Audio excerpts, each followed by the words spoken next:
না, এটা কোনোভাবেই হতে পারে না। আমাদের সিস্টেমে কাজ বন্ধ হয়ে যাচ্ছে কেন? এটা কোনোভাবেই পসিবল না। আমাদের সিকিউরিটি সিস্টেম এমন সমস্যা কখনো দেখা দেয় নাই। সিহাব খুব চিন্তায় পড়ে গেল। সিহাব কম্পিউটারে কাজ করছিল, হঠাৎ করে কাজ করা বন্ধ করে দিয়েছে। কি মনে হচ্ছে সিহাব একা শুধু কম্পিউটারে বসে আছে? না, সিহাবের আশেপাশে আরও 50 জন মতো কম্পিউটার নিষেধ দেশের ওয়েবসাইট নিরাপত্তা দিতে ব্যস্ত। আন্ডারগ্রাউন্ড ইনভেস্টিগেশন ডিপার্টমেন্ট দেশের একমাত্র সংস্থা যাকে সরকার গোপনে পরিচালনা করে আসছে। দেশে যত রকম নিরাপত্তা আছে সব কিছুই এই সংস্থার মাধ্যমে পরিচালিত হচ্ছে। সেখানে একটা কম্পিউটার কাজ করা বন্ধ করে দিলে সেটা স্বাভাবিক কোনো বিষয় নয়। সিহাব দ্রুত হাসান সাহেবের কেবিনে চলে যায়। হাসান সাহেব ইউআইডি ডিপার্টমেন্টের প্রধান। স্যার, আমার কম্পিউটার হ্যাক করে হয়েছে, কোনো কাজ করতে পারছি না। হাসান সাহেব সিহাবের কথায় চমকে উঠলেন। তুমি কি বলছো শিয়াব? এটা কিভাবে হতে পারে? একটা কম্পিউটার প্রবলেম হওয়া মানে খুব বড় সমস্যা। আমাদের তো এমন হওয়ার কথা নয়। দেশের সমস্ত তথ্য আমাদের কাছে রয়েছে। আমাদের পিছনে তো সীমাহীন হ্যাকার গ্রুপ লেগে আছে যে জানো সব সময় তারা সব তথ্য পেয়ে যেতে পারে। চলো দ্রুত দেখি কি হয়েছে। হাসান সাহেব সিহাবকে নিয়ে হলরুমে চলে আসে, কিন্তু এসে যা দেখে সেটার জন্য মোটেও প্রস্তুত ছিল না। ইউআইডি টিমের সবার কম্পিউটারেরই এক অবস্থা, সব কিছু কাজ করা বন্ধ করে দিয়েছে। এমনকি তাদের সব ডেটা অন্য কোথাও ট্রান্সফার হওয়া শুরু হয়ে গিয়েছে। এটা দেখে হাসান সাহেবের অজ্ঞান হয়ে যাওয়ার পালা। যেটা ভেবেছিল ঠিক সেটাই হলো। একটা হ্যাকার গ্রুপ সবগুলো কম্পিউটার হ্যাক করে তথ্যগুলো নিয়ে নিচ্ছে। সবার মাথায় বাজ পড়তে লাগলো। অফিসার, আপনারা কি সবাই কি করছেন? এখানে আমাদের সব কিছু হ্যাক হয়ে যাচ্ছে আর আপনারা সবাই কিছুই করতে পারছেন না। হাত গুটিয়ে সবাই বসে আছেন। দেশের তো খুব সর্বনাশ হয়ে যাবে। সরি স্যার, আমাদের কিছু করার নেই। এদের টিমটা অনেক বড়। আমাদের কাজে ভাইরাস দিয়ে কম্পিউটারগুলো কাজ বন্ধ করে দিয়েছে। এখন আমাদের সব কিছু ওদের হাতের মধ্যে। আমাদের আর কিছু করার নাই। আমরা আমাদের সাধ্যমতো চেষ্টা করছি। না, এটা কোনোভাবেই হতে পারে না। আমরা এক্ষুনি মাহফুজকে চাই। মাহফুজের উপর আমার পুরোপুরি বিশ্বাস আছে। ওই আমাদের সব কিছু ঠিক করে দিতে পারবে। আমাদের একটা সংস্থার জন্য মাহফুজ একাই পুরো একটা টিমের মতো। শিহাব, এক্ষুনি মাহফুজকে এখানে দেখতে চাই। Okay sir. সিহাব তাড়াতাড়ি করে মাহফুজকে ফোন করে, তারপর এখানে সব কিছু খুলে বলে। মাহফুজ, তুই তাড়াতাড়ি এখানে চলে আয়। আমি জানি তুই আমাদের টিমের সমান। এখানে না আসলে অনেক বড় ক্ষতি হয়ে যাবে। মাহফুজ কথা বলা শেষ করে অফিসের দিকে রওনা দেয়। একটু পরেই পৌঁছে যায়। রিসিভ করার জন্য আগে থেকেই হাসান সাহেবের পার্সোনাল অ্যাসিস্ট্যান্ট রাকিব দাঁড়িয়েছিল। রাকিব, এখানে কি হয়েছে আমাকে বল তো। ওকে চল, কি হয়েছে দেখে নি। দুজন মিলে ভেতরে যেতেই হাসান সাহেব মাহফুজের কাছে চলে আসে। মাহফুজ, তাড়াতাড়ি এসো। এখন একমাত্র তুমি আমাদের ভরসা। সব কিছুতে আমাদের হাতের বাইরে চলে যাচ্ছে। এদের হ্যাকিং কোডগুলো কিছুই বুঝতে পারছি না। ওকে স্যার, কোনো চিন্তা করবেন না, আমি দেখছি কি করা যায়। আমার ঠিক সামনের কম্পিউটারে বসে পড়লাম। হ্যাকার গ্রুপের কোডগুলো খুবই সিক্রেট। মনে হয় অনেক দিন ধরে আমাদেরকে হ্যাক করার চেষ্টা করছে। সবগুলো কম্পিউটারের দিকে চোখটা বুলিয়ে নিলাম। গ্রুপটা দুর্বল জায়গায় খুঁজতে লাগলাম। পেছনে বড় স্ক্রিনের দিকে তাকিয়ে ওদের কোনো একটা দুর্বল কোড খুঁজে বের করার চেষ্টা করতে থাকলাম। কিন্তু অন্যদিকে হাসান সাহেব মাহফুজের কাজ দেখে খুব বিরক্ত হলো। মাহফুজ, তুমি এটা কি শুরু করেছো? যেখানে আমরা সবাই পরে আছি যে কিভাবে সব কিছু ঠিক করব, সেখানে তুমি কোনো কাজ না করে একদিকে তাকিয়ে আছো। মাহফুজ হাসান সাহেবের কথায় কোনো রেসপন্স দেয় না, নিজের মতো কাজ করে যাচ্ছে। বেশ কিছুক্ষণ পরে হুট করে কম্পিউটারে বসে যায়। এই সিয়াব, এক গ্লাস ঠান্ডা মিক্রেসেক নিয়ে আয় তো। হ্যাঁ, তুই ওয়েট কর, আমি এখনই নিয়ে আসি। মাহফুজ নিজের কাজে বসে যায়। কম্পিউটারের দিকে তাকিয়ে একটু মুচকি হাসি দেয়, কারণ হ্যাকারদের দুর্বল আইপি পেয়ে গেছে। মাহফুজ পকেট থেকে একটা পেন ড্রাইভ বের করে কম্পিউটারের প্লাগ ইন করে দেয়। আর কয়েক সেকেন্ড পরই পুরো টিমের কম্পিউটারগুলোর স্ক্রিন হঠাৎ কালো হয়ে গেল। এটা দেখে তো হাসান সাহেবের পায়ের নিচ থেকে মাটি সরে গেল। চোখ বড় বড় করে কম্পিউটারের দিকে তাকিয়ে আছেন। তাহলে কি সব শেষ হয়ে গেল? এত দিনের পরিশ্রম সব কেড়ে নিল কোনো এক হ্যাকার গ্রুপ এসে। মাহফুজ, আমার সব শেষ হয়ে গেল। তাহলে কি এখন তোমাদের গোড়ার গাছ কাটার জন্য নিয়ে এসেছে? জাস্ট স্টুপিড একটা কাজ, কিছুই করতে পারলে না। তুমি বললে এত কিছু পারো, আজকে কি দেখালে? এটা তার প্রমাণ। আমার তো এতদিনের পরিশ্রম সব এক নিমিষে শেষ হয়ে গেল। চুপ করে চেয়ারে বসে আছি আর মুচকি মুচকি হাসছি। হঠাৎ করেই চেয়ার থেকে উঠে দাঁড়ালাম, আর তখনই সবাই আনন্দে চিৎকার করে উঠল। হাসান সাহেব মাহফুজের দিকে অবাক হয়ে তাকালো। মাহফুজও মুচকে একটা হাসি দিয়ে বসে পড়ল। কিন্তু এটা কিভাবে সম্ভব? মাহফুজ, তুমি এটা কি করে সম্ভব করলে? যে হ্যাকাররা আমাদের সব কিছু তাদের নিজের আয়ত্তে নিয়েছিল, সেখানে কি করে তুমি সব কিছু করলে? কেন স্যার, সব কিছু ঠিক করা খুব কঠিন কাজ। আপনার চিন্তিত হওয়ার কারণ তো আমি বুঝতেই পারছি, কিন্তু সব কিছুই যদি এত তাড়াতাড়ি করলে হয়ে যেত তাহলে এই পৃথিবীতে সবাই সফল হয়ে যেত। দেখুন স্যার, আমি প্রথমেই ওদের হ্যাকিং কোডগুলো দেখেই বুঝে গিয়েছিলাম ওদেরকে এখন হ্যাক করে ফেলা পসিবল না, কারণ এতে অনেক সময় চলে যাবে, তার সাথে আমাদের তথ্যগুলো। তাই প্রথমে ওদের দুর্বল কোডগুলোর দিকে নজর দিলাম, যাতে ওদের সেটা ধরেই ওদের ঘায়েল করতে পারি। অবশেষে পেয়েও গেলাম। তখন পকেট থেকে একটা পেন ড্রাইভ বের করলাম, যেখানে আমার তৈরি করা একটা ভাইরাস ছিল।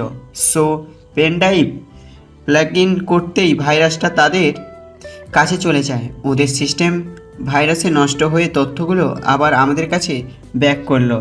Just simple. হাসান সাহেব মাহফুজকে নিজের বুকের সাথে জড়িয়ে ধরলেন। মাহফুজ, তুমি আমাকে মাফ করে দাও। তোমাকে তখন অনেক খারাপ কথা বলেছি। আসলে আমার মাথা কাজ করছিল না তখন। আরে না, আমি কিছুই মনে করি নাই। আমি বুঝে গেছি আপনার অবস্থা। আরে এটা হাসান স্যারকে দাও, আমার জন্য নিয়ে আসতে বলো নাই তো? হ্যাঁ স্যার, যেভাবে রাগ করেছিলেন তাতে তো মাথা মনে হয় আগুন চলছে। কোল্ড মিসকেট খেলে মাথাটা ঠান্ডা হবে। মাহফুজের কথা শুনে সবাই হেসে দেয়, আর হাসান সাহেবও হাসতে হাসতে মিল্কশেকটা হাতে নেয়। তো স্যার, আমার কাজ তো শেষ হয়ে গেছে, আমি এবার বাসায় চলে যাব। আজ চলে মনে করলাম না একটু বেশি ঘুমিয়ে নিব, কিন্তু এই ঘটনা শুনে আর শুয়ে থাকতে পারলাম না। তাছাড়া দেশের বাইরে থেকে এসে বাবা মার সাথে সময় কাটাতে পারি নাই। ও, সেটা এমনি বললে পারতে, এত কিছু বলার দরকার ছিল না। তুমি সব দিক থেকেই স্বাধীন, যেটা করবে না সেটা আমরাই সবসময় সাপোর্ট দিব। যাও, বাসায় চলে যাও। ওকে স্যার, প্রয়োজন হলে আবার তাক দিবেন। নিচের সর্বোচ্চ দিয়ে চেষ্টা করব। তারপর সবার থেকে বিদায় নিয়ে বাসার দিকে রওনা দিলাম। অফিসে আসার আগে আম্মু বলেছিল যে বিরিয়ানি রান্না করছে, তাই পেটের ভিতরে ইঁদুর লাফালাফি করছে। কিছুক্ষণ পরে মাহফুজ বাসায় এসে যায়। দরজায় কলিং বেল দিতেই দরজা খুলে যায়। মাহফুজ তাকিয়ে দেখে সামনে নিশি দাঁড়িয়ে আছে। নিশি মাহফুজের ছোট বোন। কিরে বাদর, তোর কি কাজ শেষ হলো? হ্যাঁ, কাজ তো শেষ হয়েছে, বাট আমাকে এই বাদর বলা বন্ধ করবি কবে? বলতে পারবি আমাকে? হ্যাঁ ভাইয়া, বন্ধ করতে পারবো। অনেক ভেবে দেখলাম তুই মরে যাওয়ার পরে বন্ধ করব। ওরে পেতনি মায়া, তোরে আজকে খাইছি। মাহফুজ নিশিকে তাড়া করলো। নিশি অনেক দৌড়ে হাঁপিয়ে গেছে। শেষ পর্যন্ত কোনো উপায় না পেয়ে মায়ের পেছনে গিয়ে লুকালো। আম্মু, এই তোমার বান্দর পোলারে থামাও, আমারে মারতে আসতে। আমি কিছুই করি নাই। হ্যাঁ হয়েছে, তুই যদি কিছু না করিস তাহলে মাহফুজ তোকে তাড়া করার কোনো প্রশ্নই আসে না। তুই নিশ্চয়ই ওকে কিছু বলেছিস। না আম্মু, তওবা তওবা, এই বান্দরটাকে আমি কিচ্ছুই বলি নাই, শুধু শুধু আমাকে তাড়া করছে।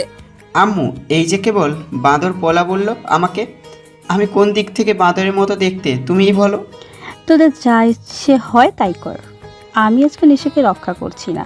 মাহফুজ, তুই ওকে নিয়ে যা তো। এই তো সুযোগ আজকে পাইছি। শয়তানি একটা হাসিতে নিশিকে নিয়ে সোফা রুমে চলে আসলাম। এই পেতনি, এবার আমার থেকে তোকে বাঁচাবে কে? দেখো ভাইয়া, এখন আর মারামারি করব না। তুমি না আমার ভালো ভাইয়া, এখন এসব আর ভালো লাগছে না। তুমি কতদিন পরে আসলে, মিষ্টি কোনো কথা না বলে মারছো আমাকে। ও ও সরি, মানে একটু বেশি করে ফেলেছি। তো বল, তোর দিনকাল কেমন কাটছে? এতদিন ভালো কাটছিল না, বাট এখন থেকে ভালো কাটবে। তুমি না থাকলে কেমন একা একা লাগে, মনে একটুও টিকতে চায় না। আচ্ছা, এখন থেকে তোর মনকে টিকিয়ে রাখবো। তোর সেই চকলেট আইসক্রিমগুলো এখন থেকে দেখতে পারবি। এখন তো খুশি তো? আমি খুব খুশি। ভাইয়া, তোমার কাছে এখন একটা ছোট্ট আবদার করব। আমার আবদারটা পূরণ করবে ভাইয়া? হ্যাঁ বল, তোর কি আবদার, আমি পূরণ করে দিব। ভাইয়া, আজকে আমাকে কলেজে নিয়ে চলো। অনেক দিন হলো তোমার সাথে যাই না। আচ্ছা, তুই খেয়ে রেডি হয়ে নে, আমি তোকে নিয়ে যাচ্ছি। একটু পরে নিশি রেডি হয়ে আসছে। ওকে নিয়ে কলেজের দিকে রওনা দিলাম। কলেজটা বেশি দূরে না, তাই যেতে আর দেরি হলো না। কলেজে ঢুকেই দেখি একটা বড় বিল্ডিংয়ের পাশে লোকজন জড়ো হয়ে আছে আর সবাই ওপরে তাকিয়ে হাই হুতাশ করছে। আমি তাড়াতাড়ি নিশিকে নিয়ে সেখানে গেলাম। ওপরের দিকে তাকাতেই কলিজার পানি শুকিয়ে গেল। একটা মেয়ে বিল্ডিংয়ের শেষ মাথায় দাঁড়িয়ে আছে। সবাই বলছে সুইসাইড করার জন্য গিয়েছে। নিশি মেয়েটাকে দেখে কেঁদে ফেলে। ভাইয়া, তুমি সীমাকে বাঁচিয়ে নাও। সীমা আমার একমাত্র বেস্ট ফ্রেন্ড। সীমা আত্মহত্যা করলে আমি নিজেকে ক্ষমা করতে পারবো না। ভাইয়া, সীমা কোনো কারণ ছাড়া এরকম করতে পারে না। প্লিজ, তুমি ওকে বাঁচিয়ে নাও। নিশির কথা শুনে আমার আর মন টিকলো না। নিশিকে দাঁড় করিয়ে রেখে দৌড়ে বিল্ডিংয়ে উঠতে লাগলাম। নিচের লোকেরা বারবার সীমাকে নেমে আসতে বলছে আর পিছিয়ে যেতে বলছে, কিন্তু সীমা কোনো কথাই শুনছে না। এদিকে মাহফুজ লিফট দিয়ে অল্প সময়ের মধ্যে ছাদে পৌঁছে যায়। মাহফুজের পায়ের শব্দ পেয়ে সীমা পেছন ফিরে তাকায়। এই, কে আপনি? এখানে কি জন্য এসেছেন? চলে যান এখান থেকে। আমি আর নিজেকে বাঁচিয়ে রাখতে চাই না। এখান থেকে এক্ষুনি চলে না গেলে আমি ঝাঁপ দিয়ে দেব। এই পাগলি মেয়ে, দেখো এরকম করো না। তুমি আমাকে বলো কি হয়েছে, আমি তোমার সমস্যা ঠিক করে দিব। দেখো তুমি ভুল পথে আগাচ্ছ, এটা তোমার আসল পথ নয়। তোমার সামনে আরও কত উজ্জ্বল ভবিষ্যৎ রয়েছে। তাছাড়া তোমার বেস্ট ফ্রেন্ড নিশি তোমার জন্য নিজে কান্না করছে। দেখো তুমি এই কাজটা করলে নিশি খুব কষ্ট পাবে। কথা বলতে বলতে সীমার দিকে এগোতে থাকলাম। আমার সামনে উজ্জ্বল ভবিষ্যৎ আছে, একথা আপনাকে কে বলল? আমার সামনের উজ্জ্বল ভবিষ্যৎ কিছুদিনের মধ্যে নেটে ছড়িয়ে পড়বে, যা আমার জীবনে কলঙ্ক বয়ে আনবে। তাছাড়া কিছুই না। আর আমার শরীরের ভিডিও নেটে ছাড়ানোর আগেই আমি নিজেকে শেষ করে ফেলবো, যাতে আমার বাকিটা জীবনে কালো ছায়া না নেমে আসে। কথাগুলো বলেই মেয়েটা ছাদ থেকে ঝাঁপ দেয় আর নিচে থাকা লোকজনের হুঁশ উড়ে যায়। কিন্তু মেয়েটা ছাদ থেকে পড়তে যাবে না, তাই আগে থেকেই মাহফুজ মেয়েটাকে ধরে ফেলে। মাহফুজকে এলোপাথারি মারতে থাকে। এই, তুই আমাকে বাঁচালি কেন? আমাকে ছেড়ে দে বলছি। এই জীবন আমি আর রাখবো না। আমার বেঁচে থাকার কোনো অধিকার নেই। অনেক কষ্ট করে সীমাকে শান্ত করলাম। এই পাগলি মেয়ে, আগে শান্ত হও। আমি তোমাকে কথা দিলাম তোমার সব কিছু ঠিক করে দিব। আপনি আমার সব কিছু কীভাবে ঠিক করবেন? হ্যাঁ, এতক্ষণে মনে হয় আমার নগ্ন ভিডিও পর্ন সাইটে চলে গেছে, ফেসবুক সহ আরও সব জায়গায় চলে গেছে। এখন লোকজন আমাকে দেখবে আর খারাপ নজরে দেখবে। আমি বেঁচে থাকলেও প্রতি মুহূর্তে মৃত্যুর স্বাদ ভোগ করব। মেয়েটার কথা শুনে কথা বলার ভাষা হারিয়ে ফেললাম। এই মেয়ে নগ্ন শরীরের ভিডিও আবার কে রেকর্ড করে নেট দুনিয়ায় ছেড়ে দিবে? কার এত বড় সাহস যে সীমার সাথে এরকম করবে? তার বেঁচে থাকার কোনো অধিকার নেই। আচ্ছা সীমা, সব কিছুই আমাকে খুলে বলো। আমি তোমার জন্য সব কিছু করতে রাজি আছি। সীমা কথা বলতে যাবে, ঠিক তখনই নিশি এসে সীমাকে জড়িয়ে ধরে। তারপর হঠাৎ করে সীমাকে কষে কয়েকটা থাপ্পড় মেরে দেয়। সীমা তো কোনো কথাই বলছে না, একভাবে নিশির দিকে তাকিয়ে আছে। এই কুত্তা হারামি, তোর এত বড় সাহস কে দিয়েছে? তুই নিজের জীবনটাকে একেবারে তুচ্ছ মনে করিস না? ওই, তোকে ছাড়া আমি কিভাবে বেঁচে থাকতাম বল? সরি রে, আমি আর এরকম করব না। সীমা নিশিকে পাশে ঠেলে বসিয়ে দেয়। মাহফুজ ভাইয়া, এইবার আমার সুইসাইড করার পেছনে কারণ শুনুন। আমাদের কলেজের একটা ছেলে, যেই কলেজের নেতা, ওর নাম তামিম। বড় বড় পার্টির সাথে ওর হাত আছে। বেশ কয়েকটা দিন ধরে আমার পিছনে ছুটছে আর প্রেমের প্রস্তাবও দিয়েছে, কিন্তু আমি সরাসরি না করে দিয়েছি। কিন্তু ভাইয়া, ওই তামিম থেমে থাকে নাই। আমাদের প্রায় সময় খারাপ চোখে দেখতো, খারাপ কাজ করার ইঙ্গিত দিত। এইভাবে আস্তে আস্তে তামিমের প্রতি আমার ঘৃণা হয়ে যায়। একদিন অসহ্য হয়ে ওকে চড় মেরে দিই, আর সেটাই আমার জীবনের কাল হয়ে দাঁড়ায়। আজকে কলেজে আসার পরে তামিম আমার সামনে এসে দাঁড়ায় আর ওর ফোনটা বের করে একটা ভিডিও প্লে করে। সেটা দেখে আমি তো প্রায় জ্ঞান হারানোর জোগাড়, কারণ সেইটা আমার নগ্ন দেহের ভিডিও ছিল। আমি যখন মেয়েদের কমন রুমে গিয়ে কাপড় চেঞ্জ করেছিলাম, তখন কেমন করেছিল তামিম সেটা রেকর্ড করে নেয় আর আমাকে বলেছে ভিডিওটা নেতে ছেড়ে দেবেন। সীমার কথা শুনে মাথায় আগুন উঠে গেল। এই নিশে, এই তামিমটা কে রে? আমাকে এক্ষুনি দেখা। মাহফুজের দিকে তাকিয়ে ভয় পেয়ে যায়। কারণ মাহফুজের চোখ মুখ রাগে লাল টকটকে হয়ে গেছে। নিশি ভয়েতে বলল, চলো ভাইয়া, তোমাকে নিয়ে যাচ্ছি। নিশি মাহফুজকে নিয়ে কলেজের ক্যাম্পাসে যায়, কিন্তু তামিমকে কোথাও দেখতে পায় না। শুধু তামিমের দলের কয়েকটা ছেলে দাঁড়িয়ে আছে। নিশি ওদেরকেই দেখিয়ে দেয়। মাহফুজ দৌড়ে গিয়ে একটা ছেলের গলা চেপে ধরে। এই তামিমের চামচা, বল তামিম কোথায়? আরে তুই কে? আর আমাকে এভাবে ধরলি কেন? তুই কিন্তু জানিস না যে আমি কে। ছেলেটাকে কয়েকবার তরফা মার বসিয়ে দিলাম, সাথে সাথে নাক ফেটে রক্ত পড়তে লাগলো। এই তামিমের চামচা, তাড়াতাড়ি বল তামিম কোথায়, না হলে এখানেই পুঁতে রেখে দিব। মাহফুজের কথা শুনে বাকিরা মারতে চলে আসে, কিন্তু মাহফুজ সবাইকেই মেরে মাটিতে শুইয়ে দেয়। তারপর আবার ছেলেটার কলার ধরে। এই কাহিনী দেখে কলেজের সবাই চারপাশে জড়ো হয়ে গেছে আর মাহফুজকে সাপোর্ট করছে। এই চামচা, তামিম কোথায় তাই বল। বলছি আমাকে আর মেরো না প্লিজ। একটু আগেই তামিম ওর বাসায় গেছে, কি বলে একটা ভিডিও নেটে আপলোড দিবে, তাই চলে গেছে। ছেলেটার কথা শুনে আরও কয়েক ঘা বসিয়ে দিলাম। জ্ঞান হারিয়ে মাটিতে পড়ে গেল, কিন্তু মাথা তো তামিমের বিষয়টা ঘুরপাক খাচ্ছে। এখনই ওর ফোনটা হ্যাক করে ভিডিও ডিলিট করতে হবে। তামিমের চামচা থেকে তামিমের ফোন নাম্বার নিলাম। এই নিশি, গাড়ি থেকে ল্যাপটপ নিয়ে আয়। নিশি দৌড়ে গিয়ে ল্যাপটপ নিয়ে চলে আসে। আর একটু দেরি না করেই ল্যাপটপ নিয়ে বসে গেলাম, কারণ তামিমের ফোনটাকে হ্যাক করতে হবে, না হলে সীমার অনেক বড় ক্ষতি হয়ে যাবে। সীমার দিকে তাকিয়ে দেখি ভয়ে কুকড়ে আছে। এই পাগলি, ভয় পাস না, তোর অবস্থা আমি এখনই খারাপ করেছি। কিছুক্ষণের মধ্যেই মাহফুজ তামিমের ফোনের আইপি অ্যাড্রেস হ্যাক করে ফেলে। তারপর পুরো ফোনটাকে নিজের কবজায় নিয়ে আসে। সীমা নিজের হাত দিয়ে সেই ভিডিও ডিলিট করে। সীমা একটা শান্তির হাসি দেয়। ভিডিওটা ডিলিট করে মাহফুজ তামিমের আইপির মাধ্যমে ওর লোকেশনটাও জেনে নেয়। তারপর নিশি আর সীমাকে নিয়ে সেখানে চলে যায়। মাহফুজের মাথায় আগুন চলছে, তাই খুব দ্রুত তামিমের বাসায় চলে যায়। সেখানেও কিছু ছেলের সাথে একতরফা মারামারি করতে হয়। এসব দেখে আশেপাশের লোকজন চলে এসেছে, কিন্তু কেউ কোনো কথা বলছে না। মাহফুজ সবাইকে মেরে তামিমের ঘরে চলে যায়। তামিমের ঘরে যেতেই দেখি ফোন নিয়ে কাটাকাটি করছে। মুচকে একটা হাসি দিলাম। কিরে তামিম, তোর ফোনে কাজ করছে না? সরি রে, আসলে তোর ফোনটা আমার দখলে, তাই তোকে বলতে আসলাম। ওই ভিডিওটা ডিলিট করে দিয়েছি, আর এখন আর সীমা মেয়েটার ক্ষতি করতে পারবি না। ওই কুত্তার বাচ্চা, তোর এত বড় সাহস, তুই আমার ঘরে এসে আমার কাছে পাল্টে কথা বলছিস? তোকে আজকে এখানেই জ্যান্ত কবর দিব। তামিম একটা ছুরি নিয়ে চলে আসে। মাহফুজের কাছে আসতেই কিছু বুঝে ওঠার আগেই মাটিতে পড়ে যায়। কিরে, আরও মার খাবি নাকি বলেই আরও মারলাম। তারপর চুল ধরে টেনে বাইরে নিয়ে আসলাম, সামনে থাকা লোকজনের সামনে ফেলে দিলাম। এলাকার সবাই মাহফুজের এই কাজ দেখে হাতে তালি দিয়ে উঠল। মাহফুজ এটা দেখে অনেক অবাক হয়ে যায়। হঠাৎ একজন মহিলা এগিয়ে আসে। তারপর মাহফুজের মুখে মায়ের স্নেহ ঢেলে দেয়। জানো বাবা, তোমার আজকের এই কাজে আমরা খুব খুশি হয়েছি।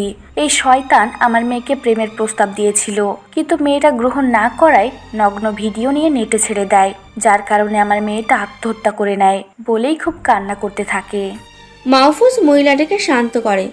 আন্টি, আমি যতক্ষণ এই এলাকায় আছি একটা ক্রাইমও হতে দিব না, আর কোনো মেয়ের নগ্ন ভিডিও পোস্ট হবে না। সবাই নিশ্চিন্তে থাকুন। নিশিদের কলেজেই নামিয়ে দিয়ে তামিমকে নিয়ে অফিসে চলে আসলাম, তারপর পুলিশের হাতে দিয়েই দিলাম। হাসান সাহেব দূর থেকে মাহফুজকে দেখতে পেয়ে এগিয়ে আসেন।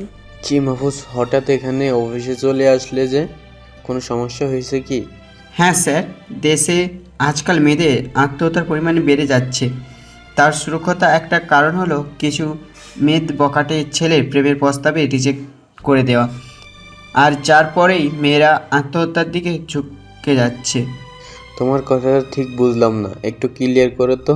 স্যার, সব কিছু বকাটে ছেলে আছে যারা মেয়ের প্রেমের প্রস্তাব দেয়, কিন্তু মেয়েগুলো তাদের পাত্তা দেয় না।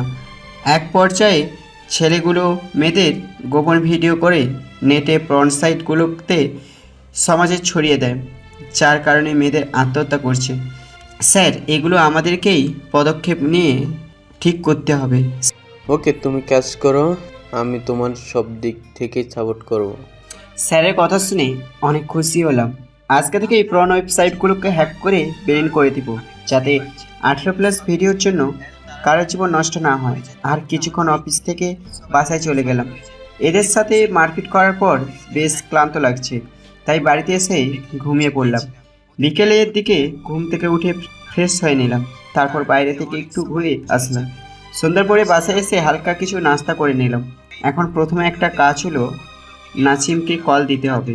ওর সাথে কথা না বলে এগোতে পারবো না, কারণ আমি যে সাইটগুলোকে হ্যাক করব সেগুলোর জন্য কারোর তো সাহায্য লাগবে। কারণ নাসিম হলো আমার পরে হ্যাকার জগতে বাস করে।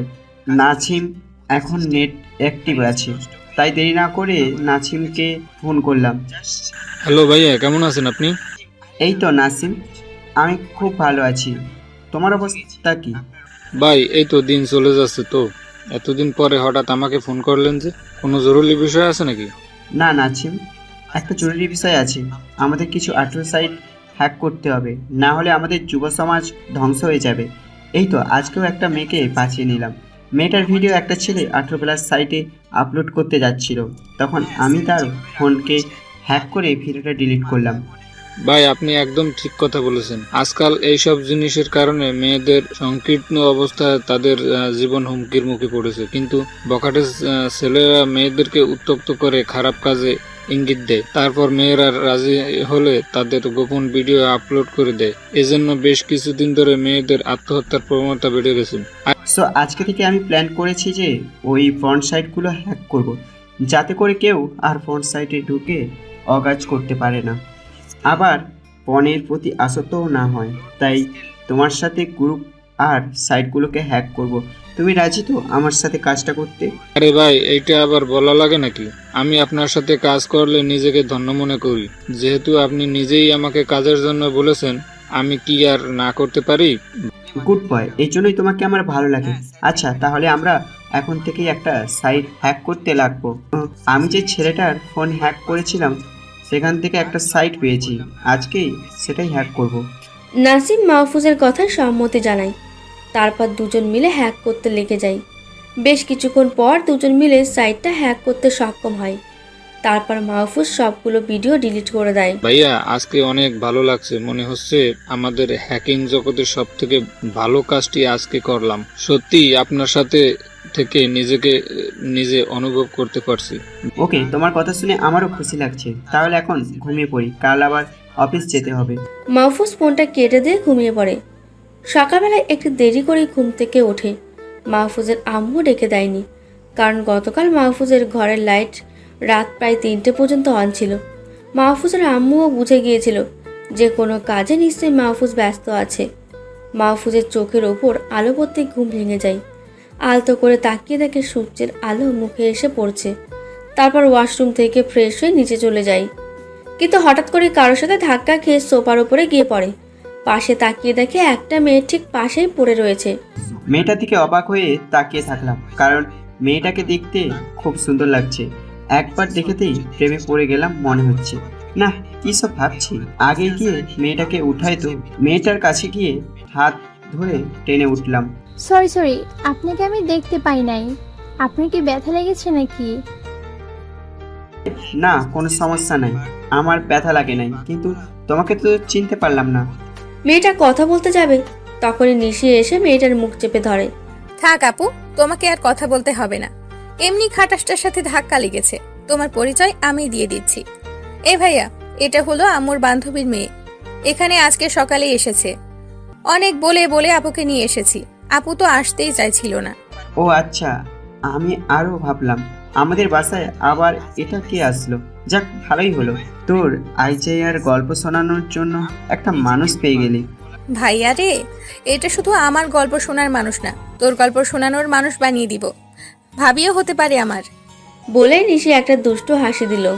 নিশির কথা শুনে তো চোখ আমার চরক কাছে উঠে গেল। আরে নিশি, বলেটা কি? এই সারা আপু, তুমি এখন আম্মুর কাছে যাও, আমি এই বুদ্ধটার সাথে একটু কথা বলবো। সারা নিশির কথায় মাথা নেড়ে চলে যায়। তো নিশি মহারানী, এবার বলুন আপনি কি বলতে চান। আপনার সঙ্গী তো চলে গেল। হ্যাঁ রে বাবা, বলার জন্যই তো আপুকে পাঠিয়ে দিলাম। এখন সোফায় বস, তারপর বলছি। শোন ভাইয়া, এইটা হলো আম্মুর বান্ধবীর মেয়ে, কেবল অনার্স 3য় বর্ষে পড়ে। দেখতে তো একদম পরীর মতো। আমার ভাইয়াটার সাথে ভালোই মানাবে। তাছাড়া আমি আপুর সাথে কথা বলে দেখেছি, একদম নরম মনের মানুষ, সবাইকে উপকার করে, মনে কোনো হিংসা নেই, আবার সবাইকে অনেক যত্ন করতে পারে। নিশির প্রত্যেকটা কথা শুনে অবাক হয়ে যাচ্ছি। মেয়েটা বলে কি, আমার সাথে বলে ভালো বানাবে। কিরে নিশি, তুই কি আমাদের বিয়ে নামক ভেজালে ফেলাতে চাচ্ছিস নাকি? কি বললে? বিয়ে মানে ভেজাল? আরে আপুকে একবার জীবনসঙ্গী করে নাও, দেখবে ওসব কিছুই মনে হবে না। তোর বিয়ে নিয়ে তুই থাক, আমার এই সিঙ্গেল লাইফই ভালো, কোনো প্যারা নাই। আর বিয়ের পরে আজ তো একখানা বোঝা ঘাড়ের পর চেপে বসবে, তাতে কোনো শান্তি খুঁজে পাবো না। এখন যেরকম চিল করে কোনো কিছু করতে পারছি, বিয়ের পরে সেটা হবে না, অন্যদের দাবেদখারি খাটাতে হবে। আমি এখানে নাই, তুই সরে যা তো, আমাকে যেতে দে। মাহফুজ নিশিকে ধাক্কা দিয়ে এক দৌড়ে সেখান থেকে নিজের রুমে চলে আসে। নিশিও মাহফুজকে আটকে রাখতে পারে না, কিন্তু নিশি মনে মনে সিদ্ধান্ত নিয়ে নেয় যেভাবেই হোক সারা আপুকে তার ভাবি করে নিয়ে আসবেই। নিশ্চিত থেকে মুক্তি হয়ে ঘরে এসে বসলাম, তখনই নাসিমের ফোন আসলো। ফোনটা পিক করলাম। হ্যাঁ নাসিম, বলো কি অবস্থা? ভাই, আমরা গতকাল রাতে যে সাইটটাকে হ্যাক করলাম, সেখানে তো রীতিমতো সারা পড়ে গেছে। সেই সাইটের মালিক সবকিছু করছে সাইটটা ফিরিয়ে নিয়ে আসার জন্য। এতে তো আমার দারুণ আরাম লাগছে ভাই। শুধু একটা সাইট হ্যাক করে বসে থাকলেই তো হবে না, আরো যত সব সাইটের নাম আমরা জানি সব কটাকেই হ্যাক করব। এই সাইটগুলোর জন্যই অনেক মুসলিম ছেলেমেয়েরা পাপ কাজ করছে, চোখের গোনাহ করছে। মেয়েদের নগ্ন শরীর দেখলেই চোখে গরিবের গোনাহ হয়। আমাদেরকে সকল মুসলিমদের সাহায্য করতে হবে। জি ভাই, আপনি ঠিক বলেছেন। এখন এইটা বাদ দিন, আপনি খাওয়া দাওয়া করছেন? না, এখন খেতে যাব। আচ্ছা, আপনি খেয়ে আসেন, তারপর আমরা আবার সাইটগুলোকে হ্যাক করব। ঠিক আছে, তুমি একটু অপেক্ষা করো, আমি খেয়ে আসি। তারপর নাসিমের ফোনটা কেটে দিয়ে নিচে খেতে চলে গেলাম। খাওয়া শেষ করে আবার নিজের রুমে চলে আসলাম। তারপর নাসিমের সাথে অন সাইটগুলোকে হ্যাক করতে শুরু করলাম। আজকে পুরো 2টা সাইট হ্যাক করে নিজের আয়ত্তে নিয়ে চলে আসলাম। সাথে সাথে 18+ সাইটগুলোতে হইচই বেঁধে গেল। তারা বুঝে গিয়েছে যে তাদের সাইটগুলোকেও হ্যাক করতে শুরু করেছে। সাইটের মালিকদের মাথায় হাত পড়ে গেল, কেউ কিছু বুঝতে পারছে না যে হ্যাক করেছে কে। ভাই, আমরা সফল হয়েছি। আমরা সবার মনে ভয় ঢুকিয়ে দিতে পারছি। সাইবার মনে হয় আমাদের দেশের মৃত্যুর সংখ্যা কমে যাবে, আর সবাই পাপ কাজ থেকে ফিরে আইতে পারবে। তবে অনেকেই আমাদের উপর প্রচুর রেগে যাবে, আমাদের দেখতে পারবে না। সেটাতে আমাদের কিছু আসে চায় না, আমরা ভালো কাজ করেছি, এটাই আমাদের লক্ষ্য। So go forward. নাসিমের সাথে কাজগুলো শেষ করে অফিসের দিকে রওনা দিলাম। কিছুক্ষণ পর অফিসে পৌঁছে গেলাম। সবাই নিজের কাজে ব্যস্ত। এখন আমরা কাছে এসে বললো যে সে আমাকে কেবিনে ডেকেছে। সেখান থেকে সোজা স্যারের রুমে গেলাম। হ্যাঁ মাহফুজ, এসো, তোমার সাথে অনেক দরকারি কথা আছে, এখানে বসো। জি স্যার, বলুন কি কথা?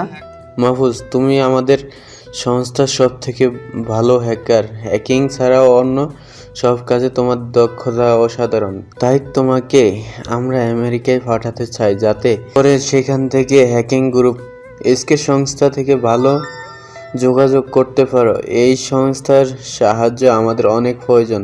তারা সহজে কেউ সাহায্য করতে চায় না, কিন্তু আমি জানি তুমি তাদেরকে ম্যানেজ করতে পারবে।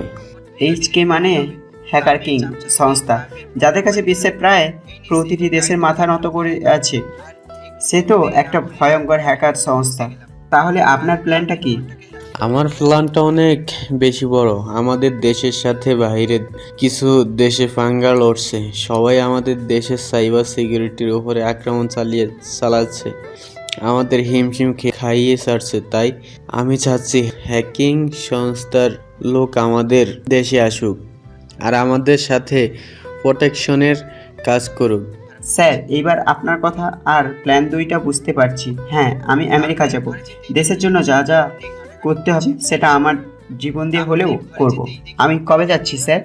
মাহফুজ, তুমি পরশু রাতে ফ্লাইটে চলে যাবে। আমি সমস্ত কিছু ব্যবস্থা করে দিব, কিন্তু সাবধান, এসকে গ্রুপের সিকিউরিটি কিন্তু খুব কড়া। তোমাকে অনেক সতর্ক হয়ে যেতে হবে। স্যার, সেটা আমার উপরে ছেড়ে দেন। ওদেরকে কেমন করে মানিয়ে নিতে হয় সেটা খুব ভালো করেই জানি। আপনি ওসব নিয়ে একদম চিন্তা করবেন না। তো মাহফুজ, তোমাদের ওয়েবসাইট হ্যাকিংয়ের কাজ কেমন চলছে? স্যারের কথা শুনে অবাক হয়ে গেলাম। স্যার জানলো কি করে যে আমরা হ্যাক করছি? স্যার, আপনি কি করে জানলেন যে আমরা হ্যাকিং করছি? এটা তো শুধু আমি আর নাসিমের মধ্যেই চলছে। মাহফুজ, তুমি ভুলে যেও না যে আমি তোমাদের স্যার। তোমরা সব কর্মকাণ্ডে থেকেই নজর রাখি। তবে হ্যাঁ, যে কাজটা করছো সেটা অনেক ভালো, কিন্তু একটু সতর্ক থেকো, কারণ ওই সাইটগুলো অ্যাডমিন তোমাদের ক্ষতি করতে পারে, তোমাদেরকে ক্ষতি করার চেষ্টা করবে। স্যার, কোনো সমস্যা নেই। আমরা সেরকম কোনো নর্মাল হ্যাকার নই যে খুঁজে বের করে ফেলবে। আমাদের টিকিটও ছুঁতে পারবেন না। আচ্ছা, তাহলে আমি এখন বাসায় চাই, আমাকে তো প্রস্তুত হতে হবে। ওকে মাহফুজ, তুমি যেতে পারো, নিজের শরীরে খেয়াল রেখো। স্যারকে বিদায় দিয়ে বাসায় রওনা দিলাম। পথে কয়েকটা আইসক্রিম কিনে নিলাম। নিসির আবার আইসক্রিম খুব পছন্দ, হয়তো সারারও পছন্দ করবে। সবাই মিলে মজা করে খাওয়াবে। একটু পরেই বাসায় পৌঁছে কলিং বেল বাজালাম। সারা এসে দরজা খুলে দিল। ও, আপনি চলে এসেছেন? বাইরে দাঁড়িয়ে না থেকে ভিতরে চলে আসুন। ভিতরে গিয়ে সারার দিকে তাকালাম। আচ্ছা সারা, নিশি কোথায় আছে? ও, নিশি তো একটু ছাদে গিয়েছে। ও বলে ঘরে ভালো লাগছে না, তাই ছাদে গিয়েছে। আচ্ছা ঠিক আছে, আমিও ছাদে যাচ্ছি। আর সারা, তুমিও চলে এসো, কাজ আছে তোমাদের সাথে। আচ্ছা ঠিক আছে, আপনি যান, আমি আসছি। আস্তে করে ছাদে চলে গেলাম। নিসি ম্যাডাম দেখি ছাদের রেলিং ধরে দাঁড়িয়ে আছে। পেছন থেকে গিয়ে ওকে উঁচু করে ঘোরাতে রাখলাম। নিশি চমকে উঠল। এই এই ভাই, আমি পড়ে যাব তো, আমাকে নামিয়ে দে প্লিজ, আমার অনেক ভয় করছে, পড়ে যাব তো। ও বাবা, কয়েকদিন আগেও যে এমন করলে খুশি হতো, আজকে তা এত ভয় কই থেকে আসলো? নাকি কোনো কিছু নিয়ে ভয় পেয়ে আছিস? সত্যি বলতো আমাকে। আরে ভাইয়া, তোমার হঠাৎ করে কি হয় বলো তো? আমার কিছুই হয়নি, আর কোনো কিছু নিয়েই ভয় পাই নাই আমি। হঠাৎ করে পেছন থেকে এসে জড়িয়ে ধরেছো তো, তাই অনেক ভয় পেয়েছি। ও আচ্ছা ঠিক আছে। নিশ্চিকে নামিয়ে দিলাম, আর তখনই সারা ছাদে আসলো। পকেট থেকে দুজনের জন্য আইসক্রিম বের করে দিলাম। দুজন তো অনেক খুশি আইসক্রিম দেখে। একদম ঠিক ধরেছিলাম, সারাও আইসক্রিম পাগল। আপনাকে অনেক ধন্যবাদ। এই চকলেট আইসক্রিম আমার অনেক পছন্দের। হ্যাঁ, সবই তো বুঝলাম, কিন্তু তোমাকে এখনো ঠিকমতো জানতে পারি নাই। আর আমার বাসায় কেউ থাকবে, কিন্তু তার সম্পর্কে কিছুই জানবো না, এটা আমার একটু পছন্দ না। ও আচ্ছা ঠিক আছে, আমার সম্পর্কে বলছি আমি। আপনি তো অলরেডি জানেনই যে আমি আপনার আম্মুর বান্ধবীর মেয়ে। আপনি যখন দেশের বাইরে ছিলেন, তখন আপনার পরিবার আমাদের বাসায় ঘুরতে যায়, আর তখন থেকে সবার সাথে আমার খুব ভালো সম্পর্ক, বিশেষ করে নিশির সাথে। আর আমি এবার অনার্স 3য় বর্ষে লেখাপড়া করছি। হ্যাঁ, এবার তোমার সম্পর্কে মোটামুটি জেনে নিলাম। এই নিশি, আমি তো পরশু আমেরিকার উদ্দেশ্যে রওনা দিব। আমার জন্য ভালো কিছু রান্না করবি, যাতে দেশে না আসা পর্যন্ত খাবারের স্বাদ মুখে লেগে থাকে। ভাইয়া, তুই আবার দেশের বাইরে চলে যাবি? তাহলে তো আমি আবার একা হয়ে যাব। সারা আপু একদিকে আমাকে মাতিয়ে রাখতে পারবে, কিন্তু তুই না থাকলে বাড়িটা ফাঁকা ফাঁকা লাগে। আচ্ছা, তুই এইবার কোন কাজে যাবি? আমেরিকায় একটা হ্যাকার গ্রুপের সাথে মিটিং করতে যাব। হ্যাকিং নিয়ে কাজ করতে হবে। সারা মাহফুজের কথা শুনে চোখ বড় করে ফেলে। আপনি হ্যাকিং নিয়ে কাজ করবেন? মানে আপনি হ্যাকার? ও মাই গড, আমি তো বিশ্বাসই করতে পারছি না। আচ্ছা, আপনি কি এইচকে গ্রুপে যাচ্ছেন নাকি, যাদের কাছে বিশ্বের প্রায় প্রতিটি দেশ মাথা নত করে আসছে? হ্যাঁ, আমি সেখানেই যাচ্ছি, কিন্তু তুমি সেটা কি করে বুঝতে পারলে? আমেরিকার হ্যাকার গ্রুপকে আমি খুব ভালো করেই চিনি। আচ্ছা, আপনি হ্যাকার সেটা আগে বলেননি কেন আমাকে? তোমাকে বলবো কেমন করে, তাই বলো। তুমি আমাদের বাসায় মাত্র কয়েকটা দিন আসছো। যাই হোক, আমি আমেরিকা চলে যাচ্ছি। আমার বোনের দিকে একটু খেয়াল রেখো, ও আবার একা থাকতে পছন্দ করে না। না, এটা নিয়ে আপনাকে কোনো চিন্তা করতে হবে না। আমি নিশিকে আমার সাথে নিয়ে রাখবো। আপনি নিশ্চিন্তে যেতে পারেন। এই যে সারা, তুমি আমাকে আপনি করে আর বইলো না, তুমি করেই বলবে এখন থেকে। আচ্ছা ঠিক আছে। নিশি, তোরা দুজন মিলে গল্প কর, আমি আমার রুমে চলে গেলাম। আমার সমস্ত কিছু গুছিয়ে নিতে হবে। ওদের থেকে বিদায় নিয়ে রুমে চলে আসলাম। তারপর ল্যাপটপ অন করে নাসিমের সাথে 18+ সাইটগুলো হ্যাক করতে লাগলাম। আজকেও 3টা সাইট হ্যাক করে ফেলেছি। মনের মধ্যে অনেক শান্তি লাগছে। সমস্ত কাজ শেষ করতে স্যারের ফোন আসলো। জি স্যার, বলুন কি সাহায্য লাগবে? না মাহফুজ, আমার কোনো সাহায্য লাগবে না। তোমাকে ফোন করেছি কারণ তোমার পাসপোর্ট রেডি হয়ে গেছে। পরশু তুমি আমেরিকায় যাবে আমাদের একজন গোপন এজেন্ট হয়ে। তোমার আইডি কার্ড দেখালে ওদের আন্ডারগ্রাউন্ড অফিসে তোমাকে নিয়ে যাবে। তাছাড়া তোমাকে ওরা বন্দি করে ফেলবে। যেভাবেই হোক তাদের ম্যানেজ করে আমাদের দেশে আসার জন্য অনুরোধ করবে। একবার যদি ওদের কয়েকজন হ্যাকারকে নিয়ে আসতে পারো তাহলে শেষ করে ফেলতে পারো। স্যার, আপনি কোনো চিন্তা করবেন না। আমি জানি কিভাবে এসব সংস্থাকে নিজের কবজায় নিয়ে আসতে হয়। এমনভাবে কাজ করব যাতে করে সবাই আমার কাজের প্রশংসা করে। ওকে মাহফুজ, বেস্ট অফ লাক। তোমার উপরে আমি সম্পূর্ণ বিশ্বাস রাখি, আর তুমি সফলভাবে করে তারপরে ফিরবে। স্যারের সাথে কথা বলে ফোনটা রেখে দিলাম। তারপর রাতের খাবার খেয়ে ঘুমের দেশে হারিয়ে গেলাম। সকালে উঠে ফ্রেশ হয়ে প্রথমেই বাবা মায়ের কাছে চলে গেলাম। কেমন আছো তোমরা? এই তো ভালো আছি, তুই কেমন আছিস? এই তো আমিও ভালো আছি। তোমাদের একটা কথা বলার জন্য এসেছি। আমরা জানি তুই কি কথা বলার জন্য এসেছিস। আচ্ছা, তুই কি বলতো, বাড়িতে আসিস মাত্র কয়েকদিন হলো, এর মধ্যে আবার আমেরিকা যাওয়ার কি মানে ছিল বলতো? আমাদের সাথে একটু ভালো লাগে না সময় কাটাতে? আম্মু, তুমি মন খারাপ করছো কেন? আমি তো আর নিজের জন্য যাচ্ছি না। এটা দেশের প্রতি আমার একটা কর্তব্য। আমি যে কাজ করি সেটা তো তোমরা জানোই। তাহলে আমাকে আটকে রাখবে? দেশটা বিপদে পড়ে যাবে তো। দেশকে রক্ষা করার জন্যই আমি এই রাস্তা বেছে নিয়েছি। সেই জন্যই তো আমি সবসময় গর্বিত হই, কিন্তু আমারও যে মন মানে না রে। যাই হোক বাবা, বল কি খাবি? আমি তোর জন্য সব কিছু রান্না করে দিব। আমি আমার সব পছন্দের জিনিসের নাম বললাম। তারপর সারাদিন নিশি আর সারার সাথে সময় কাটালাম। ওদেরকে নিয়ে কেনাকাটা করতে গেলাম। ওদেরকে খুশি দেখে আমারও খুশি লাগলো। পরের দিন সকালবেলা সবাই বিদায় নিয়ে অফিসে চলে আসলাম। সবাই আমাকে অভিনন্দন জানালো। তারপর হাসান স্যার আমাকে প্রয়োজনীয় সব কিছু দিয়ে ঠিক করে দিল। তারপর বিমানে গিয়ে উঠলাম। দীর্ঘ কয়েক ঘন্টা পর আমেরিকায় গিয়ে পৌঁছালাম। তারপর বিমান থেকে নেমে রেস্ট হাউসে চলে আসলাম।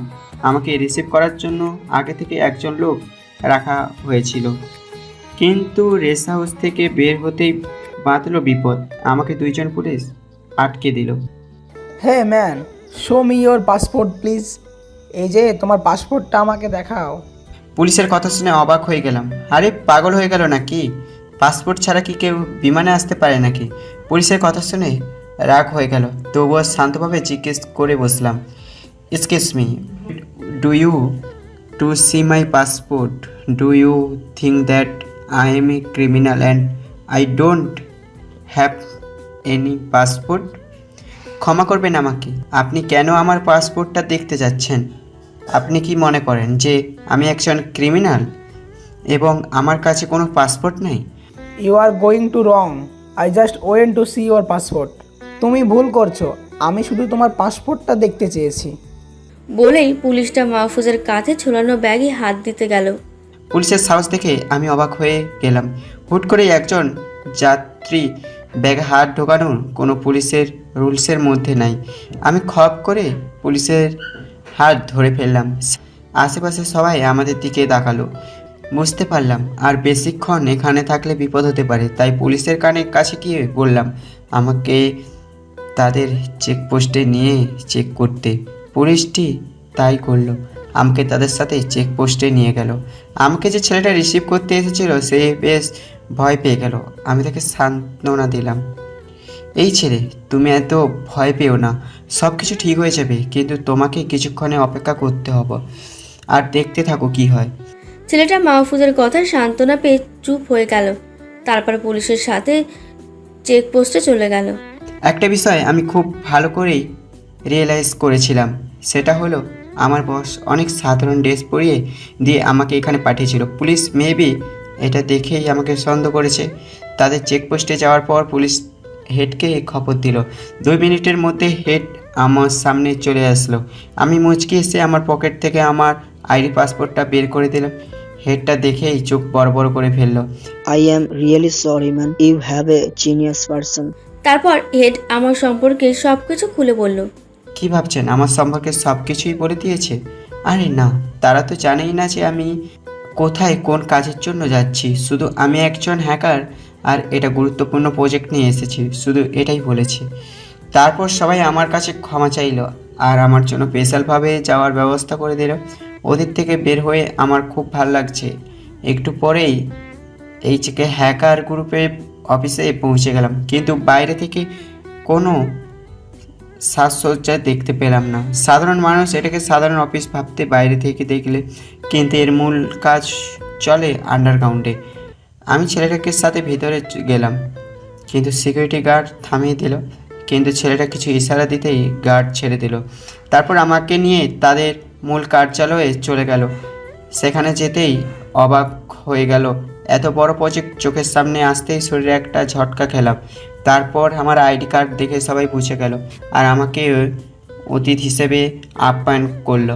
তাদের সাথে বেশ কিছুক্ষণ থাকার পর হাসান সাহেবের দেওয়া একটা চিঠি দিলাম তাদের কাছে।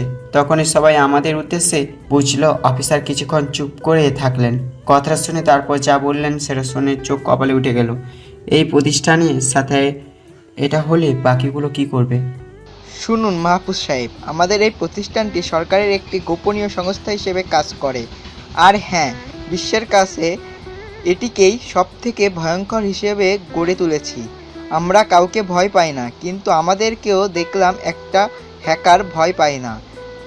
যেখানে আমার সংস্থায় সবথেকে ভয়ঙ্কর হ্যাকাররা কাজ করেছে, সেখানে তাদেরকে বুড়ো আঙ্গুল দেখিয়ে আরেকটা হ্যাকার আমাদের ডাটা চুরি করে নিচ্ছে। এই জন্য একটু সমস্যায় আছি, বেশ চিন্তিত আমি। অফিসারের কথা শুনে থমকে গেলাম। স্যার, আপনাদের মতো সংস্থার ডেটা চুরি করেছে? তাহলে আমাদের মতো ছোট সংস্থার বাঁচবে কী করে? আরে চিন্তা করো না, হ্যাকারটা আমার মেইন সার্ভারে প্রবেশ করতে পারে নাই। বেশ কিছু ছোট ছোট ডেটা চুরি করেছে, সেটা কোনো ব্যাপার না, কিন্তু আমাদের ভয় হচ্ছে যদি সে মেইন ফাইলে ঢুকে যায়। তোমার সম্পর্কে তোমার বস আমাকে বলেছিল, তোমার উপরে সম্পূর্ণ ভরসা হয়ে গেছে আমার। তুমি একটু চেষ্টা করে দেখো যে হ্যাকারটাকে আটকাতে পারো কিনা, তাহলে তোমার জন্য সরকারের কাছে আবেদন করতে পারবো। এখন গিয়ে রেস্ট নাও, আর কিছু প্রয়োজন হলেই জানাবে। ওকে স্যার, আপনি যেমন বলবেন। তারপর একজন স্টাফ আমাদের ভিআইপি একটা রুমে নিয়ে গেল। সেখানে সব কিছুর ব্যবস্থা ছিল। আমি ভেবেছিলাম যে একটা ল্যাপটপে কথা বলবো, কিন্তু সেটার আর প্রয়োজন হলো না, কারণ ল্যাপটপ আর কম্পিউটার দুইটাই ছিল। ফ্রেশ হয়ে কিছু খেয়ে নিলাম, তারপর বাড়িতে ফোন করলাম। নিশি অনলাইনের সাথে বসেছিল। ফোন করার পর সাথে সাথে রিসিভ করলো। খিরে পাকলি, কেমন আছিস? এই তো ভাইয়া, তোমায় ছাড়া যেরকম থাকি আর কি। এই পাকলি, মন খারাপ করছিস কেন? আমি আর অল্প কয়েকদিনের মধ্যেই ফিরে আসবো, তুই কোনো চিন্তা করিস না। আর মন খারাপ তো করবিই না। তুই মন খারাপ করে থাকলে এখানে আমার কাজে মন বসবে না। তোর সাথে তো সারা আছে, ওর সাথেই সময় কাটিয়ে নে। হ্যাঁ ভাইয়া, সারা আপু একদম আমার মনের মতো, আমার সাথে বন্ধুর মতো চলাফেরা করে। আমার কখনো মন খারাপ হতেই দেয় না। ভালো একজনকে কাছে পেয়েছি, তবে লাইফ টাইমের জন্য বানাতে পারলে ভালো হতো। কি ভাইয়া, রাজি তো? এই নিশি, আবার এই শুরু করলি? এখন কাছে থাকলে তোর এই বাহাদুরি চুলটা খুঁটে দিতাম। চুল তো না, যেন পেতনির মাথার লম্বা দড়ি। ভাইয়া ভালো হবে না বলছি, কিন্তু আমার চুলকে নিয়ে কোনো খারাপ কথা বললে আমি তোমাকে... থাক থাক, আর রেগে লাভ নেই। তুই তো আমার আদরের বোন, রাখলে কি তোকে ভালো দেখা যায় বল? বাই দা বই, বাবা মা কেমন আছে রে? হ্যাঁ ভাইয়া, বাবা মা দুজনেই খুব ভালো আছে, আর তোর দেশে ফিরে আসার অপেক্ষায় আছে। আচ্ছা এই নাও, আম্মু আসছে, কথা বলো। তারপর আম্মুর সাথে কথা বলে মন শান্ত হলো। বাবা এবং সারাদের সাথেও কথা বললাম। সবার সাথে কথা বলা শেষ করে ঘুমিয়ে পড়লাম। বিকেলবেলা একজন স্টাফ এসে আমাকে ডেকে নিয়ে গেল। অফিসার আমার দিকে এগিয়ে আসলেন। হ্যালো মাহফুজ, আশা করি আমাদের আপ্যায়ন তোমার কাছে ভালো লেগেছে। তোমার সব কিছুর খবর আমি নিয়েছি। তোমার দক্ষতা শুনে আমার দেশের প্রধানমন্ত্রী খুশি হয়েছে। সে তোমাকে একটা অফার করেছে, সেটা করতে পারলেই এখানে থেকে হ্যাকার নিয়ে যেতে পারবে। জি স্যার, আমি সব রকম অফারে রাজি আছি। আমাকে শুধু বলেন কী করতে হবে। তুমি আমাদের কয়েকজন অভিজ্ঞ হ্যাকারদের সাথে মিলে ওই অচেনা হ্যাকারটাকে শেষ করবে। ওর আইপি অ্যাড্রেস নষ্ট করে দিয়ে লোকেশন ট্র্যাক করবে। আর সরকারের হাতে ধরিয়ে দেওয়ার জন্য পিছন থেকে আমরা কাজ করব। জি স্যার, এটাতে আমি রাজি আছি। আমার টিমকে আমার কাছে দিয়ে দিন, আর কাজটি আমি এখনই শুরু করব। একটি রুম রেডি করেন আমার জন্য, আমি সেখানেই কাজ করব। অফিসার অল্প সময়ের মধ্যেই একটি রুম রেডি করে দেয় আর এইচকে গ্রুপের সব থেকে ভয়ঙ্কর কয়েকজন হ্যাকারকে দিয়ে দেয়। ওদেরকে পেয়ে বেশ খুশি হলাম, কারণ সবার আমার সাথে ভালোভাবে মিশতে পেরেছে। আর দেরি না করে সবার সাথে আমার মেন কাজে বসে গেলাম। আমরা কাজ শুরু করেই হ্যাকারটা দেখলাম আমাদের কাজে বাধা দিতে আসছে, কিন্তু বেচারা তো আর জানে না যে আজকেই তার শেষ দিন। আমার টিমের সাথে ফুল স্পিডে গেলাম। 15 মিনিটের মধ্যে হ্যাকারের নিজের আয়ত্তে নিয়ে চলে আসলাম। তারপর ওর আইপি অ্যাড্রেস দিয়ে ওর লোকেশান ট্যাগ করে অফিসারকে জানিয়ে দিলাম। তারপর ওর কম্পিউটার স্ক্রিনে ইউর টাইম ইউর কভার লিখে দিলাম। আমার টিম মেম্বার ওর পুরো সার্ভার নষ্ট করে দিল। এখন আমার থেকে আর বেশি খুশি কেউ হবে না, কারণ এই প্রথম বাংলাদেশের জন্য এত বড় একটা সংস্থার পক্ষ থেকে হ্যাকার নিয়ে যাচ্ছি। সাথে সাথে ফোন করে হাসান সাহেবকে কথাটা জানিয়ে দিলাম। স্যার তো কথাটা শুনে খুব খুশি হলো। মাহফুজ, তোমাকে যে কি বলে আমি ধন্যবাদ দেব সেটা আমি জানি না, তবে আমাদের দেশের সরকারের পক্ষ থেকে তোমার জন্য পুরস্কারের ব্যবস্থা দেব। স্যারের সাথে কথা বলা শেষ করে অফিসের সাথে দেখা করলাম। সবাই আমার প্রশংসা করে যাচ্ছে। একটা মডেল হয়ে গেলাম এই সংস্থার কাছে। আমার দেশে ফেরার ফ্লাইট আগামীকাল ঠিক করে ফেললাম। পরিবারের কাউকে জানালাম না যে আমি দেশে আসছি, কারণ সবাইকে বড় একটা সারপ্রাইজ দেব। মাহফুজ সাহেব, আপনি সত্যিই আমাদের অনেক বড় একটা উপকার করলেন। আপনার কথা আমরা কখনোই ভুলতে পারবো না। স্যার, এমন করে বলবেন না। আপনারা আমার শিক্ষক। আপনাদের এই সামান্য বড় কাজটুকু করে দিতে পেরেছি, এটাই আমার জন্য অনেক। আচ্ছা চলেন, আপনাকে এয়ারপোর্ট পর্যন্ত দিয়ে আসি। অফিসার মাহফুজকে নিয়ে এয়ারপোর্ট পর্যন্ত এগিয়ে দিতে আসে। সাথে কিছু হ্যাকারও আসছে। সবার জন্য পার্সোনাল ভিআইপি বিমানের ব্যবস্থা করা হয়েছে। মাহফুজ সবাইকে বিদায় দিয়ে দেশের দিকে রওনা দেয়। নিজের মনে যেন অন্যরকম একটা ফিল হচ্ছে। বাকি হ্যাকারগুলো বেশ খুশি, কারণ তারা বেশ কয়েকবার বাংলাদেশের নাম শুনেছে, কিন্তু যাওয়ার সুযোগ হয়নি। এই সুযোগ পেয়ে তারা অনেক খুশি।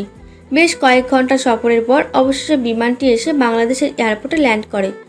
হাসান সাহেব আগে থেকেই তার টিম নিয়ে দাঁড়িয়েছিল। মাহফুজ আসাতেই তাকে জড়িয়ে ধরল। মাহফুজ, তোমাকে যে কি বলে ধন্যবাদ দেব তার ভাষা আমার নাই। এই পর্যন্ত কোনো দেশে তাদের জন্য এদের কাছে থেকে হ্যাকার নিয়ে যে আসতে পারে নাই, কিন্তু তুমি একমাত্র ব্যক্তি যে এদেরকে আমাদের দেশে নিয়ে আসতে পেরেছ। তারপর হাসান সাহেব অতিথিদেরকে স্বাগত জানায়। স্যার, আমি এখন অফিসে যেতে পারবো না, কারণ বাবা মা আর বোনটাও আমার জন্য অপেক্ষা করছে। আমি পরে আপনার সাথে দেখা করব। ওকে, নো প্রবলেম। তোমার যেটা ভালো মনে হয় সেটা করো। মাহফুজকে বিদায় দিয়ে বাকিদের নিয়ে অফিসে চলে যায়। সেখান থেকে সোজা বাসা থেকে রওনা দিলাম। নিশি আর সারার জন্য বেশি করে চকলেট নিয়ে নিলাম। তারপর অল্প কিছুক্ষণের মধ্যেই বাসায় পৌঁছালাম। নিশি আমাকে দেখে দৌড়ে এসে জড়িয়ে ধরলো। আরে ভাইয়া, তুই এত তাড়াতাড়ি চলে আসবি? আমাকে আগে বলবি না? আমি তো মনে করেছিলাম আরো কয়েকদিন পরে আসবি। আজকে আমি সব থেকে বেশি খুশি। ওদেরকে সারপ্রাইজ দেওয়ার জন্য কিছু না বলে চলে আসলাম। তারপর পকেট থেকে সব চকলেট বের করে দিয়ে দিলাম। এই নে ধর, তুই আর তোর সারা আপু মিলে খাবি। কি ভাইয়া, হঠাৎ করে সারাপুর জন্য চকলেট নিয়ে আসলি, ব্যাপারটা কি? আরে কোনো ব্যাপার না, আগের দিন বাসায় চকলেট নিয়ে আসছিলাম না, দেখলাম তোর মতো সারাও চকলেট খুব ভালোবাসে, তাই তো ওর জন্য কিনে নিয়ে আসলাম। তবে তুই যেটাই বলিস ভাইয়া, সারা আপু কিন্তু তোকে বেশ পছন্দ করে। তুই যাওয়ার পর থেকে অনেকবার তোর সম্পর্কে জানতে চেয়েছে। আমিও খোলাখুলি সব ডিটেলসে বলে দিয়েছি। হ্যাঁ, খুব ভালো করেছো। নিশির পেছন থেকে বাবা মা আমাকে দেখেই চলে আসে। আম্মু মাহফুজকে জড়িয়ে ধরে। আরে বাবা, তুই আমাদেরকে না বলে আজকেই চলে আসলি যে? জানিস তোর জন্য আমার মনটা কত খারাপ ছিল। এবার আমাদের কাছে অনেক দিন পর্যন্ত থাকবে। তোকে বিয়ে না দেওয়া পর্যন্ত দেশের বাইরে যেতে দেবো না। আমি তোর জন্য ভালো একটা মেয়েও ঠিক করে রেখেছি। এ কি বলো আম্মু, আমাকে না জানিয়ে বিয়ের জন্য মেয়ে ঠিক করে রেখেছো? কেন রে, আমরা কি কোনো ভুল কাজ করেছি নাকি? না আপু, ভুল কাজ তো করো নাই, বাট আমার কি বিয়ে করার বয়স হয়েছে নাকি? এই রামছাগল, কি বললি তুই? তোর বিয়ের বয়স হয় নাই না? আবার কথাটা বলে দেখ তো। এই আম্মু, ওকে আমার কান ছেড়ে দিতে বলো, আমার ব্যথা লাগছে তো। হাত দিয়ে কান ছাড়াতে গেলাম, কিন্তু তখনই বাবা মায়ের পেছনে চোখ পড়লো, আর কোনো এক নেশায় যেন আমাকে আঁকড়ে ধরলো। কারণ সারা একটা আকাশি রঙের শাড়ি পরেছে, ওকে দেখতেই তো পুরো আমার অজ্ঞান হওয়ার পালা। মেয়েটা এমনিতেই দেখতে পরীর মতো, তারপর আবার আকাশি রঙের শাড়ি পরেছে, একদম জাতানি স্বরের বন্যার মতো লাগছে। নিশি মাহফুজের এই বিষয়টা খেয়াল করে, তাই কান ছেড়ে দিয়ে সারার দিকে তাকায়। নিশিও অবাক হয়ে যায়, কারণ কারণ সে এরকম লুকে মাহফুজের সামনে সারাকে আসতে বলেছিল, কিন্তু নিশি নিজেও জানতো না সারা এরকম অপরূপা লাগবে। মাহফুজকে কয়েকবার ধাক্কা দেয়, কিন্তু মাহফুজ এক নাগাড়ে সারার দিকে তাকিয়ে আছে। তখনই সারা বিষয়টা খেয়াল করে লজ্জায় লাল হয়ে যায়। নিশিও পরিস্থিতি শান্ত করতে একটু জোরে কাশি দেয়। এতে মাহফুজ হঠাৎ করে চমকে ওঠে। হঠাৎ দেখে সবাই হেসে দেয়। মাহফুজও বেশ লজ্জা পায়। নিশি মাহফুজের কানের কাছে এসে ফিসফিস করে বলে, ভাইয়া, সারা আপুকেই আমার ভাবি বানাবো, এটাই সবাই ভেবে রাখছি। নিশির কথা শুনে লজ্জায় নিচের রুমে চলে গেলাম। এখন সবার সামনে যেতে বেশ লজ্জা লাগছে, কি করে বসলাম এইটা, যাক এটার কোনো ব্যাপার না। তারপর ফ্রেশ হয়ে একটা ঘুম দিলাম। এদিকে হাসান সাহেব হ্যাকারদের নিয়ে একটা টিম গঠন করে। ইতিমধ্যে সবাই নিজেদের কাজ শুরু করে দিয়েছে। বাংলাদেশের সার্ভারে হার্ড একটা কোডিং দেওয়াল তৈরি করেছে, যেটার কোড ভেঙে বড় বড় সব হ্যাকারও হাঁপিয়ে যাবে, কিন্তু হ্যাক করতে পারবে না। এই টিমের মেন বস বানিয়ে দেয় মাহফুজকে। যত হ্যাকার গ্রুপ হাসান সাহেবদের ইউআইডি গ্রুপের শত্রু ছিল, তাদের সবাইকে আস্তে আস্তে শেষ করে দিচ্ছে। ইতিমধ্যেই পুরো দেশে এইটা ভাইরাল হয়ে গেছে। ইউআইডি সংস্থার নাম সবার মুখে মুখে। মাহফুজকে হাসান সাহেব এসব কিছু আগে জানিয়ে দিয়েছিল। ঘুম থেকে উঠে দেখি ল্যাপটপে নোটিফিকেশান আসছে, সেটা চেক করতেই চোখ কপালে। নাসিম হাসান সাহেব আমাদের মেন টিমে নিয়ে নিয়েছে। মাহফুজ ভাইয়া, আমি বিশ্বাস করতে পারছি না যে তোমার সংস্থায় আমাকে নিয়ে নিবে। সত্যি হাসান স্যার খুব ভালো একটা মানুষ। তোকে নিয়েছে দেখে আমিও অনেক খুশি রে। আসলে হাসান সাহেব যোগ্যতা দেখে নয়, মনে করিস না যে আমার সাথে কাজ করিস বলে নিয়েছে। হাসান সাহেব একদিন তোর ব্যাপারে আমাকে জিজ্ঞেস করেছিল, তারপর থেকে মনে হয় তোর উপরে নজর রেখেছে। তোর কাজ দেখে খুশি হয়ে তোকে সংস্থায় নিয়েছে। আমার জন্য দোয়া করবেন ভাই, আমি আপনাদের সব ধরনের সহযোগিতা করতে চাই। আর আপনাকে এবং কংগ্রেচুলেশন, হ্যাকিং সংস্থার থেকে হ্যাকার নিয়ে আসার জন্য সত্যি দেশের জন্য অনেক বড় একটা কাজ করলেন। ওভাবে বলিস না রে ভাই, এই তো আমার দায়িত্বের মধ্যে পড়েছে। আচ্ছা তুই আগামীকাল অফিসে চলে আয়, একসাথে কথা বলবো। নাসিমের সাথে কথা বলা শেষ করলাম, তারপর ফ্রেশ হয়ে নিচে গেলাম। রাত অনেক খুশির মধ্যে দিয়ে চলে গেলাম। সকালে ঘুম থেকে উঠে ফ্রেশ হয়ে নিলাম, তখনই আমার রুমে সারা আসলো, হাতে ভাতের প্লেট। এই যে মিস্টার, আপনার জন্য খাবার নিয়ে আসলাম। আপনি তো অফিসের জন্য দেরি করে ফেলছেন। হঠাৎ করে আজকে খাবার নিয়ে চলে আসলে যে, ব্যাপারটা কি বলো তো? ব্যাপার আবার কি হবে? প্রত্যেকদিন আপনাকে দেখি যে সময়ের মধ্যে অফিস চলে যান, কিন্তু আজকে না। তাই খাবার নিয়ে চলে আসলাম। যাক ভালোই হলো, আমাকে আর নিচে যাওয়া লাগলো না। এবার খাবারগুলো দাও তো আমাকে। সারা মাহফুজকে খাবারগুলো দিয়ে চলে গেল। মাহফুজ আর কিছু না ভেবে খাবার শেষ করে অফিসে চলে গেল। হাসান সাহেব মাহফুজকে দেখে অনেক খুশি হলেন। মাহফুজ, তোমাকে স্বাগতম। তুমি অফিসে আসলেই মনে হয় যে আজকের দিনটা আমার অনেক ভালো কাটবে। ধন্যবাদ স্যার, কিন্তু স্যার আপনি নাসিমকে আমাদের গ্রুপে নিয়েছেন শুনে অনেক ভালো লাগলো। সত্যি স্যার, নাসিমের মতো এমন ছেলে পাওয়া যায় না। হ্যাঁ, সেজন্যই তো ওর সমস্ত কিছু খোঁজ নিলাম আর খুব ভালো খবর পেলাম নাসিমের ব্যাপারে, তাই ওকে আমাদের কাছে নিয়ে নিলাম। আর হ্যাঁ, তোমার সাথে কাজ করার জন্য ওকে তোমার সহকারী হিসাবে রেখেছি। স্যার সেটা তো খুব ভালো কথা। আচ্ছা নাসিম আসলে আমার রুমে চলে যেতে বলবেন, আমি আমাদের অতিথিদের সাথে দেখা করে আসছি। ঠিক আছে, যাও। নাসিম আসলে বলবে তোমার কাছে যাওয়ার জন্য। বাকি হ্যাকারদের কাছে চলে গেলাম, ওদের সাথে হালকা কিছু নাস্তা করার জন্য রিকোয়েস্ট করলো। কিছুক্ষণ গল্প করার পর ওদের সাথে বেশ ভালো বন্ধুত্ব হয়ে গেল। একটু পরেই নাসিম আমাদের সাথে এসে যোগ দিল। সবাইকে আমাদের প্ল্যানের কাজ সুন্দরভাবে বুঝিয়ে দিলাম, তারপর সবাই নিজেদের কাজে লেগে পড়ল। নাসিম তো প্রায় সব সময় আমার কাজে হেল্প করছে। কাজ শেষ করে বাসায় চলে আসলাম, তখনই বাবা মা তাদের রুম নিয়ে যেতে পড়ল। তখনই তাদের সাথে কথা বলতে চলে গেলাম। আয় বাবা, আমাদের কাছে এসে বস, তোর সাথে কিছু কথা আছে। আচ্ছা বসছি, কি হয়েছে বলো। কিছু হয় নাই, তোর বিয়ে দিব তাই আর কি। দৌড় চাই, চুপ করতে তুই একটু। আচ্ছা মাহফুজ, তুই তো এখন বিয়ে করার মতো উপযুক্ত হয়েছিস। হ্যাঁ, তোকে একটা ভালো মেয়ের হাতে তুলে দিতে পারলে আমাদের শান্তি। কি এখন বিয়ে করতে রাজি তো? তোমাদের খুশির জন্য আমি সব কিছু করতে রাজি আছি।